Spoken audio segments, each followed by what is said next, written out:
मुख्यमंत्री अजितदादा पवार यांच्या दुःखद निधनाने महाराष्ट्र हादरला.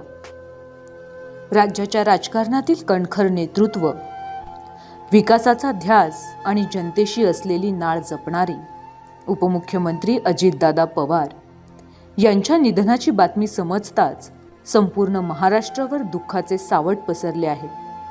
या प्रसंगाने केवळ एक नेता नव्हे तर एक संवेदनशील नेतृत्व गमावल्याची भावना सर्वसामान्यांच्या मनात घर करून राहिली.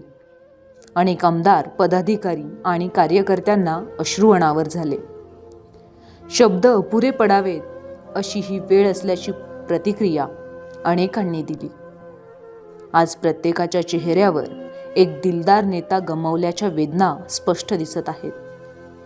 राजकीय मतभेद बाजूला ठेवून सर्वपक्षीय नेते मानवी नात्याच्या भावनेने एकवटले असल्याचे चित्र आज बघावयास मिळत आहे.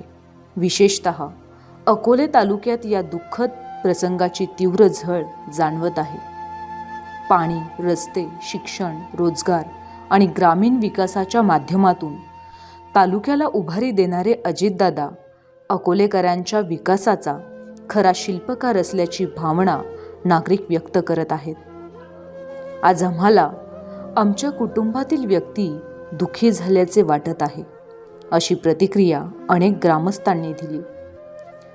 तसेच अकोले तालुक्याचे आमदार डॉक्टर किरण लहामटे यांना देखील अजितदादा यांच्या अकाली जाण्याने मोठा धक्का बसला आहे.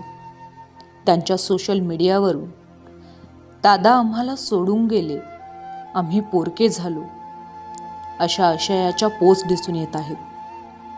राज्याच्या या जडणघडणीत सतत धावणाऱ्या या नेतृत्वावर अचानक काळाने घातलेल्या घावाने राज्य स्तब्ध झाले आहे.